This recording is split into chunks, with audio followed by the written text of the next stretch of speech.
Imaginad recibir una carta, pero una que ha tardado 5.000 años en llegar. Justo eso es lo que vamos a abrir hoy.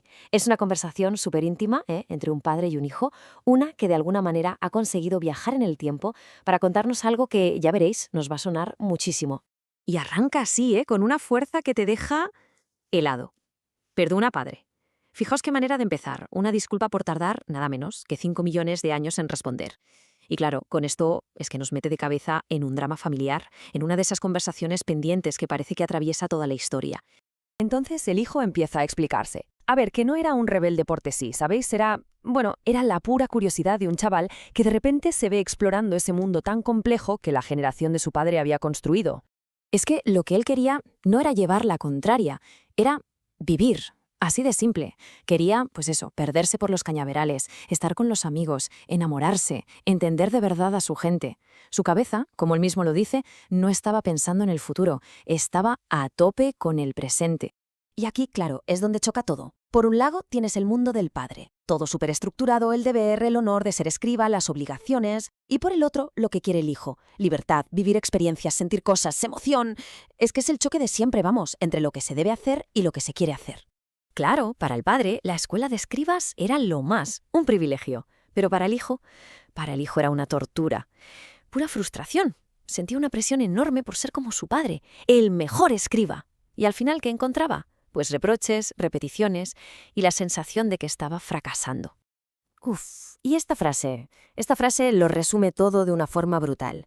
Lo que para el padre era la base de un futuro seguro, con honor y todo eso, para el hijo eran literalmente cadenas. Cadenas que no le dejaban volar, que no le dejaban ser él mismo y descubrir el mundo.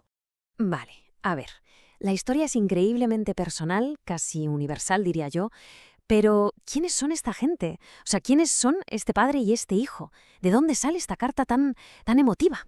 Pues aquí viene la bomba. Esto no es una carta cualquiera, es una respuesta, imaginada, sí, pero basada en textos reales, de un hijo sumerio a su padre. Un padre que era escriba en el antiguo reino de Ur. Y el origen de todo esto es esto que vemos. Una recreación actual que intenta ponerle voz, ponerle palabras, a lo que sentía aquel chaval hace milenios. Es como tender un puente directo a su mundo, a sus emociones. Y ya veréis cómo nos llega hoy.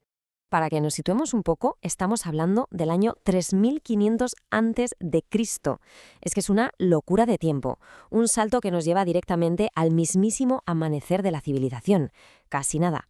¿Y todo este drama familiar dónde ocurre? Pues en Sumeria. O sea, la primera gran civilización de la historia que nació allí, en Mesopotamia, en esa tierra fértil entre los ríos Tigris y Éufrates, lo que hoy en día es Irak para que nos entendamos. Y lo más curioso es cómo surge todo esto. No fue por casualidad, todo empezó por un problemón, las inundaciones de los ríos, que eran brutales. Y claro, la necesidad agudiza el ingenio. Se pusieron a colaborar, a construir canales para controlar el agua, y de ese curro en equipo, ¡zas!, nacieron las primeras ciudades de la historia. Ciudades con nombres que suenan a leyenda, ¿verdad?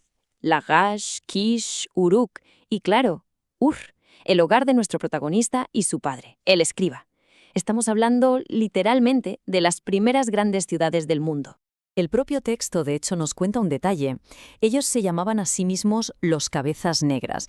Este era su mundo, el mundo que el padre se esforzaba en construir y registrar con su escritura, y que el hijo, en aquel momento, pues la verdad no valoraba mucho.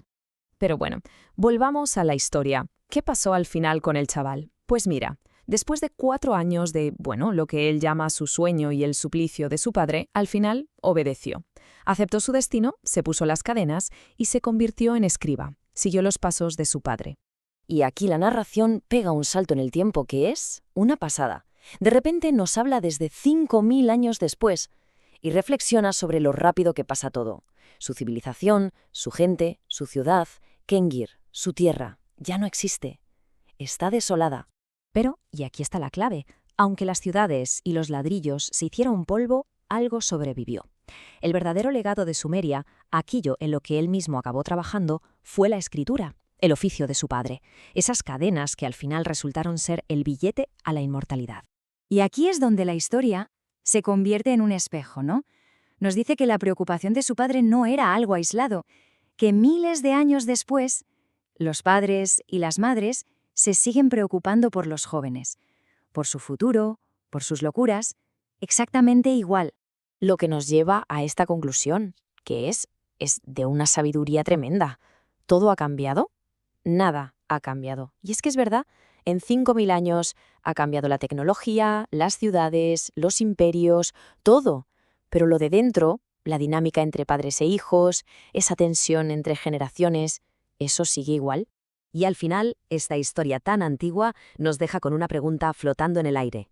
Si la voz de este chaval sumerio ha conseguido llegar hasta nosotros, 5.000 años después, ¿qué historias estamos escribiendo hoy? ¿Qué eco vamos a dejar nosotros para el futuro?